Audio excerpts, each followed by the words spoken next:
Bayu, saatnya kita ikuti Sinau Bareng di Radio Gemilang. Kawas Bayu sahabat Gemilang, Assalamualaikum warahmatullahi wabarakatuh. Salam sejahtera untuk kita semua. Om Swastiastu, Namo Buddhaya, salam kebajikan, Rahayu. Kawas Bayu kembali lagi berjumpa di 96.8 FM Radio Gemilang, jendela musik dan informasi. Kamas Bayu, kita kembali bersama di satu saja acara pembelajaran jarak jauh via radio untuk kembali menghadirkan materi-materi yang sangat bermanfaat buat anak didik di Kabupaten Magelang. Kamas Bayu, kita berjumpa di saja acara Sinau Bareng. Satu saja acara spesial dari Radio Gemilang FM, tentu saja bekerja sama dengan Dinas Pendidikan dan Kebudayaan Kabupaten Magelang. Kamas Bayu, tanpa panjang kata lagi, kita sambut saja acara Sinau Bareng di kesempatan hari ini. Sinau Bareng di Radio Gemilang.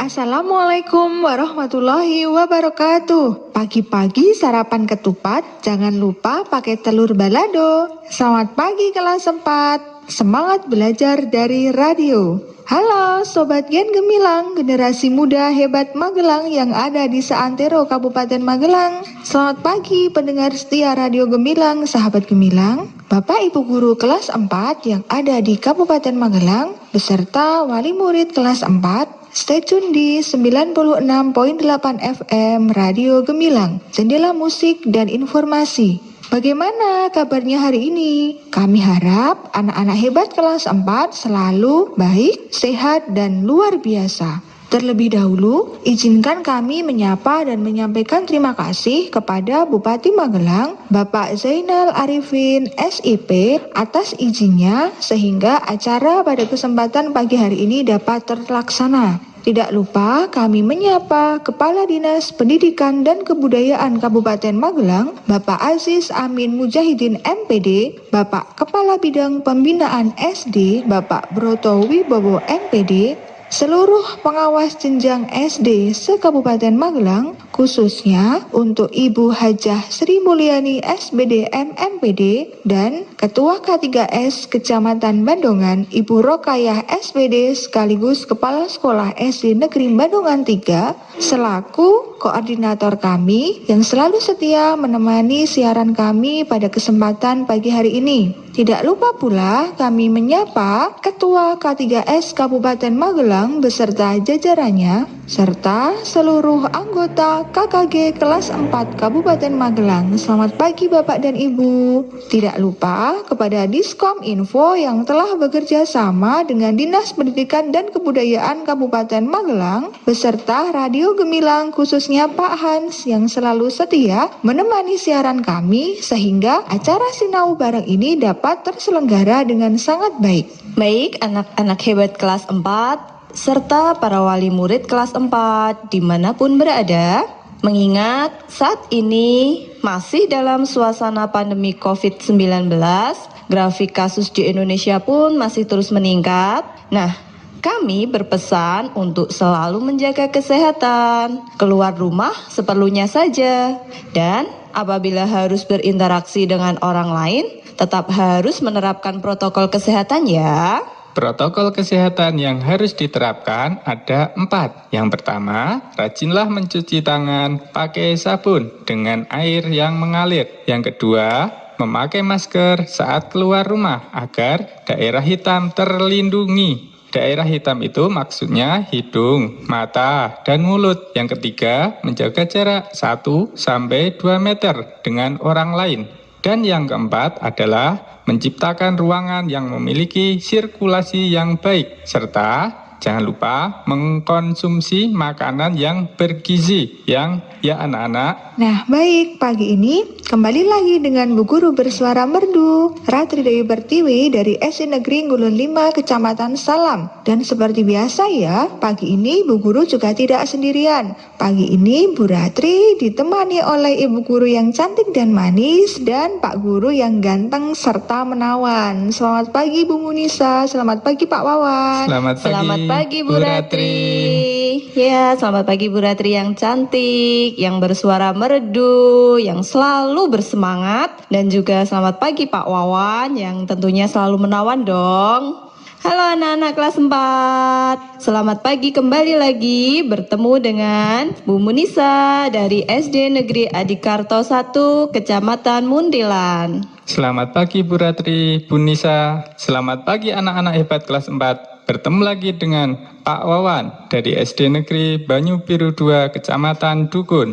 Nah, anak-anak hebat kelas 4 dimanapun anak-anak berada, hari ini kita akan belajar tema 5, pahlawanku, subtema 2, pahlawan kebanggaanku, pembelajaran 1 sampai 3. Adapun muatan pembelajarannya yang akan kita pelajari adalah IPA, PPKN, dan IPS. Jangan lupa untuk menyiapkan buku paket tema 5 dan buku tulis serta alat tulis anak-anak ya, untuk mencatat hal-hal penting yang akan disampaikan oleh Bapak Ibu Guru nanti. Nah anak-anak, dari yang sudah Bu Ratri sampaikan muatan pembelajaran yang akan kita lalui hari ini, Bu Nisa akan menyampaikan tujuan pembelajaran apa saja yang akan kita laksanakan hari ini. Yang pertama, setelah nanti kita berdiskusi, siswa mampu mengidentifikasi peninggalan kerajaan Islam serta pengaruhnya bagi wilayah setempat dengan benar. Yang kedua, setelah melakukan percobaan tentang cahaya dan cermin, siswa mampu menyimpulkan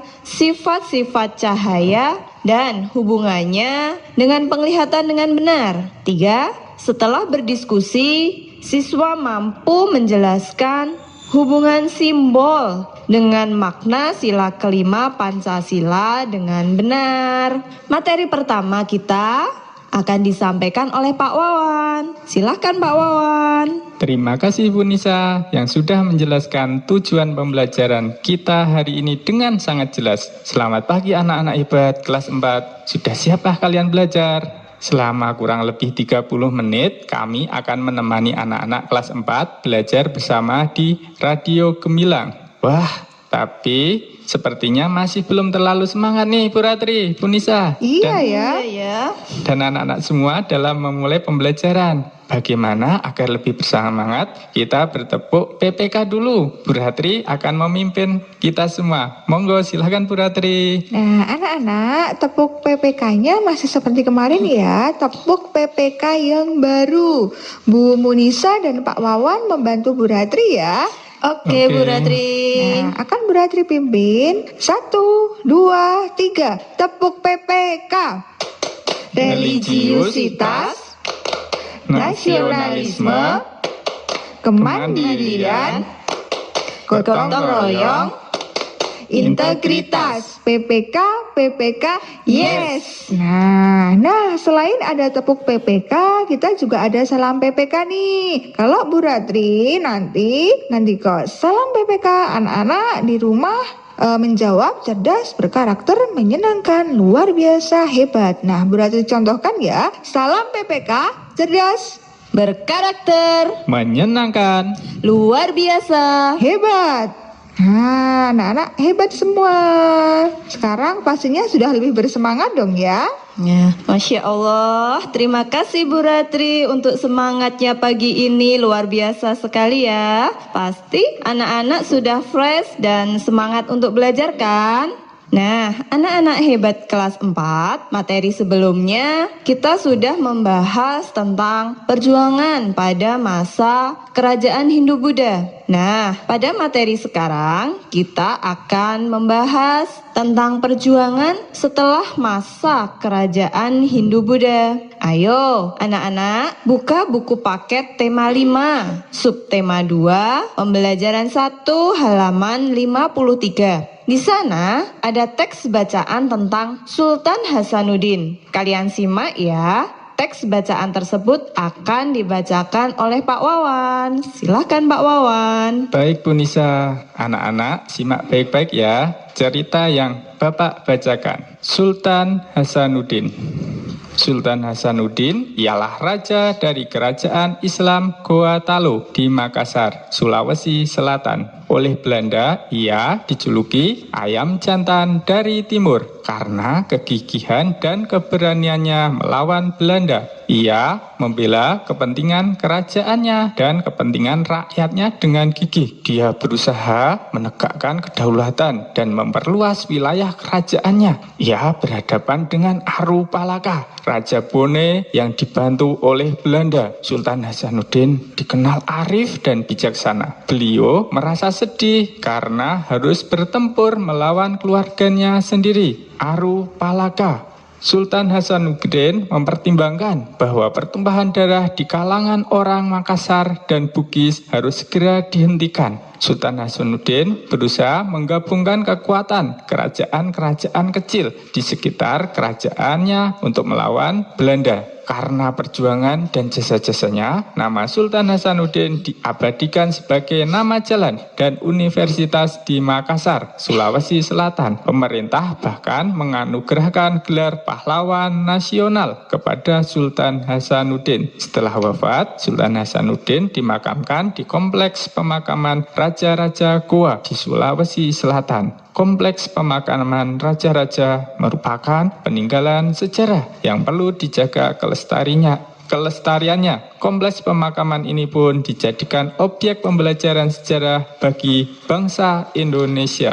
Nah, terima kasih Pak Wawan yang menawan yang sudah membacakan cerita Sultan Hasanuddin dengan sangat jelas. Nah, anak-anak hebat kelas 4, dari cerita yang Pak Wawan bacakan tersebut, informasi apa ya yang bisa kita dapatkan? Ya, betul. Berdasarkan cerita tersebut, kita tahu bahwa Sultan Hasanuddin adalah seorang raja yang gigih dalam memperjuangkan kesejahteraan rakyatnya. Beliau sangat berani dan pantang menyerah, sehingga oleh Belanda diberi julukan siapa tadi, Bu Munisa masih ingat? Ayam jantan dari timur. Nah, ingat ya anak-anak, Sultan Hasanuddin diberi julukan oleh Belanda yaitu ayam jantan dari timur. Oh iya, yang tidak kalah penting, Sultan Hasanuddin adalah raja dari kerajaan Islam yaitu Goa Talo di Makassar, Sulawesi Selatan. Nah, perjuangan Sultan Hasanuddin juga sangat berat sekali karena harus melawan keluarganya sendiri yang sudah dianggap saudara kandung. Siapa tadi namanya? Iya, Arupalaka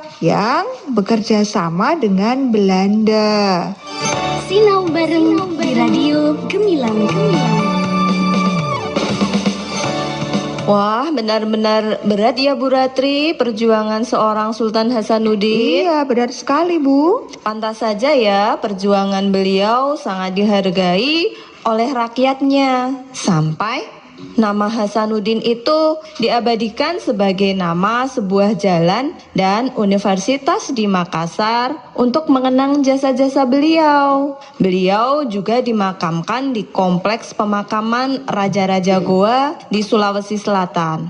Nah, kompleks pemakaman raja-raja inilah juga merupakan sebuah peninggalan sejarah yang kelestariannya harus dijaga ya anak-anak.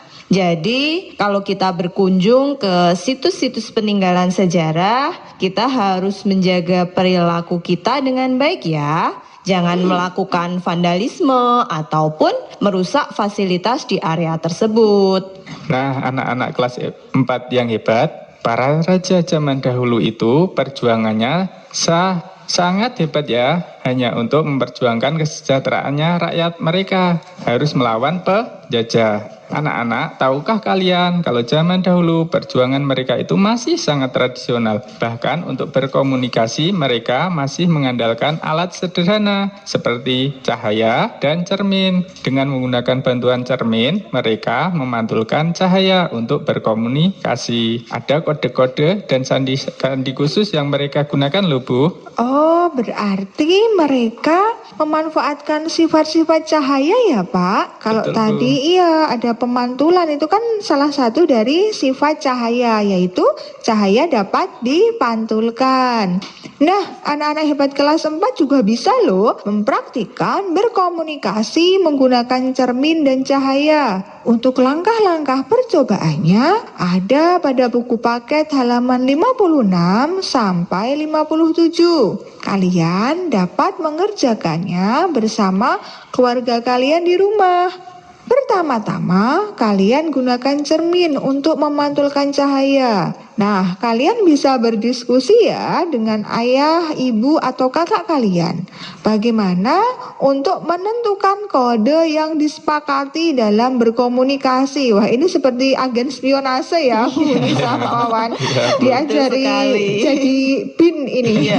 Setelah itu, kalian pantulkan cahaya pada tempat yang disepakati. Nah, kalian bisa membuat laporan pekerjaannya pada buku tugas kalian di rumah ya. Wah, tentunya itu percobaannya mengasyikkan sekali ya Bu Ratri. Betul, seru nanti. Iya. Nah, anak-anak yang luar biasa, perjuangan pada raja pada zaman dahulu itu mereka berkomunikasi saja masih sangat tradisional alatnya. Mereka hebat-hebat sekali ya, perjuangannya benar-benar luar biasa. Nah, kalau sekarang sudah canggih ya Bu Ratri ya. Iya, sudah pakai gadget, Bu. Iya, sudah ada internet dong kalau sekarang, jadi pakai gadget gitu ya. Jadi berkomunikasi lebih mudah, tidak ribet. Anak-anak meskipun zaman dahulu penuh keterbatasan, tetapi semangat juang mereka luar biasa sehingga mereka bisa melawan para penjajah. Nah, Ibu juga punya cerita loh. Ada perjuangan anak zaman sekarang.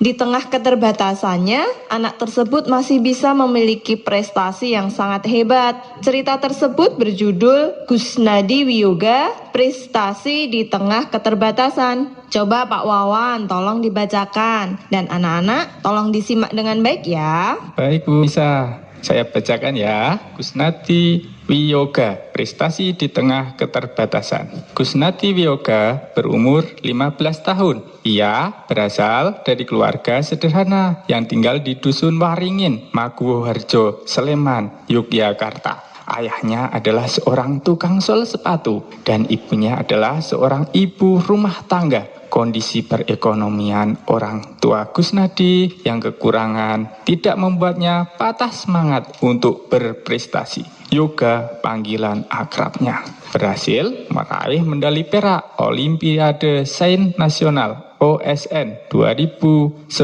di Manado.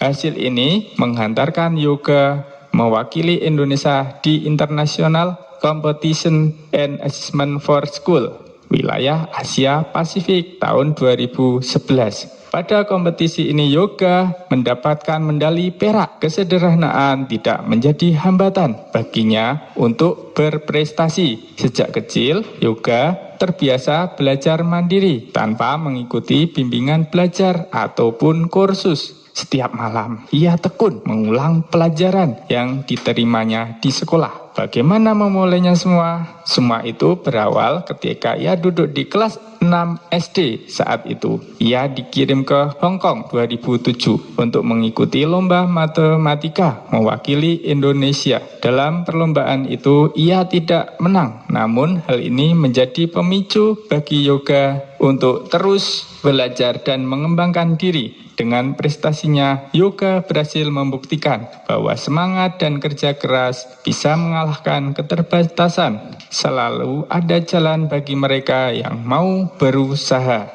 Wah, menarik sekali ya cerita yang dibacakan Pak Wawan tadi. Nah, anak-anak hebatku di kelas 4, dari cerita yang sudah dibacakan oleh Pak Wawan, kita dapat mengetahui bahwa salah satu sikap yang dimiliki oleh Yoga adalah kerja keras. Sikap tersebut sesuai dengan sila kelima Pancasila. Anak-anak masih ingat tidak bagaimana bunyi sila kelima tersebut? Nah, pasti sudah hafal di luar kepala dong ya. Bagaimana bunyinya? Ya, betul. Bunyinya adalah keadilan sosial bagi seluruh rakyat Indonesia. Kalau kita sudah tahu bunyi silanya, kira-kira maknanya apa ya? Bu Nisa, bisakah membantu Bu Ratri Ratri untuk menjelaskan makna dari sila kelima Pancasila tersebut. Baik Bu Ratri, Bu Nisa bantu ya. Nah, anak-anak, kita sudah tahu tadi bunyi sila kelima tersebut yang bunyinya adalah keadilan sosial bagi seluruh rakyat Indonesia. Dari sila tersebut memiliki makna ya anak-anak. Makna dari sila tersebut adalah yang pertama, adil itu bukan berarti harus sama ya. Kemudian yang kedua, mau kerja keras. Yang ketiga, mengakui kedaulatan sendiri dan bangsa lain. Dan yang keempat, menganggap bangsa sendiri sederajat dengan bangsa lain. Nah, betul itu Bu. Kita harus menganggap bangsa kita itu sederajat dengan bangsa lain. Oleh karena itu, sesuai sekali dengan lambang sila kelima ya Bu. Iya, betul. Anak-anak tahu tidak lambang sila kelima apa? Ya, Tahu. betul sekali. Lambangnya adalah padi dan kapas. Lambang padi dan kapas juga memiliki makna loh anak-anak. Maknanya adalah padi dan kapas, berarti melambangkan pangan dan sandang. Yang keduanya merupakan kebutuhan pokok seluruh rakyat Indonesia tanpa pandang status atau kedudukan. Kira-kira anak-anak bisa tidak memberikan contoh sikap seseorang yang sesuai dengan sila kelima Pancasila? Mungkin Bu Ratri bisa memberi contoh Bu. Bisa dong Pak. Nah, anak-anak tadi sudah mencermati bunyi sila kelima beserta makna lambangnya. Sekarang Bu Ratri akan memberikan contoh perbuatan apa yang sesuai dengan sila kelima tersebut. Contohnya misalnya kita dapat membagi sebuah pekerjaan atau tugas itu secara adil. Walaupun adil tidak harus sama ya Bu Nisa, Pak Iya Wawan. dong. Iya, betul Ya. Bu. Misalnya kita belajar dalam satu kelompok. Nah, ketua kelompok nih harus bisa membagi tugas secara adil sesuai dengan potensi dan kemampuan yang dimiliki oleh anggotanya. Bu Ratri, misalnya kalau dalam keluarga juga harus adil ya Bu? Iya dong, kalau di lingkungan keluarga kita juga harus bekerja sama dengan baik dan tidak boleh saling iri. Orang tua harus bersikap adil dengan anaknya walaupun diingat adil tidak harus sama. Misalnya, anak-anak kelas 4 memiliki kakak yang sudah bersekolah di tingkat SMA. Nah, apakah uang sakunya harus sama nih Bu Nisa, Pak Wawan? Tidak dong, Beda. kebutuhannya kan beda. Iya, betul. Adil adalah yang sesuai dengan kebutuhan. Seperti itu contoh di lingkungan keluarga Bu Munisa, Pak Wawan. Oh iya. Iya. Betul sekali Bu Ratri. Nah, anak-anak kelas 4 yang hebat, dari seluruh materi yang sudah Bapak dan Ibu berikan ini, kita sudah belajar tentang seorang Sultan Hasanuddin yang gigih dalam berjuang untuk kesejahteraan rakyatnya. Beliau berjuang melawan Belanda dengan pantang menyerah, sehingga untuk mengenang jasa beliau oleh masyarakat, nama beliau digunakan sebagai nama jalan dan nama universitas di Makassar. Kita tadi juga belajar loh tentang sifat cahaya yang dapat dipantulkan. Para pejuang zaman dahulu menggunakan sifat cahaya tersebut untuk berkomunikasi. Kalian juga sudah mencobanya ya di rumah. Selain itu, kita juga sudah belajar tentang sikap kerja keras yang dimiliki oleh yoga yang sesuai dengan sila kelima Pancasila. Nah, anak-anak hebat, Sobat Gen Gemilang kelas 4 yang ada di Seantero, Kabupaten Magelang, sudah cukup banyak materi yang kami sampaikan pada Sinau Bareng untuk kesempatan pagi hari ini. Untuk tindak lanjutnya, kalian buka buku paket halaman 62. Kalian baca bacaan yang berjudul Kusnadiwi Yoga, Prestasi di Tengah Keterbatasan. Kemudian kalian kerjakan soal-soal di bawahnya ya. Kalian kerjakan pada buku tugas kalian dengan penuh tanggung jawab, kemudian dikumpulkan ke guru masing-masing. Tentunya jangan lupa untuk tetap menjaga kesehatan dan mematuhi protokol kesehatan ya, serta ikuti pembelajaran via radio untuk kelas 4 setiap hari Senin dan Kamis pukul 7.30 sampai 8 waktu Indonesia Barat. Nah, bagi yang ketinggalan ketinggalan siaran kita pada kesempatan pagi hari ini, nanti anak-anak bisa membuka channel YouTube KKG Kabupaten Magelang. Kiranya kurang lebih sudah 30 menit Bu Ratri, Bu Munisa, dan Pak Wawan menemani belajar anak-anak pada kesempatan pagi hari ini. Kurang lebihnya kami mohon maaf dan terima kasih sudah mengikuti pembelajaran melalui radio 96.8 FM Radio Gemilang, jendela musik dan informasi. Jalan-jalan ke Suroloyo, jangan lupa membeli bakwan. Cukup sekian belajar dari radio, sampai bertemu minggu depan. Sobat Gen Gemilang, generasi muda hebat Magelang. Wassalamualaikum warahmatullahi wabarakatuh. Sinau bareng di Radio Gemilang. Adik-adik siswa, sahabat Gemilang, demikian tadi kebersamaan kita di program Sinau Bareng. Semoga Kamas Bayu, anak didik semuanya selalu diberi kesehatan dan kita bisa berjumpa lagi di lain kesempatan. Kamas Bayu, dari Kabinsial kami ucapkan wassalamualaikum warahmatullahi wabarakatuh. Om Santi Santi Om Namo Buddhaya. Salam kebajikan, Rahayu. 96.8 FM Radio Gemilang, jendela musik dan informasi. Sinau bareng di Radio Gemilang. Mas Bayu, baru saja kita ikuti Sinau bareng di Radio Gemilang.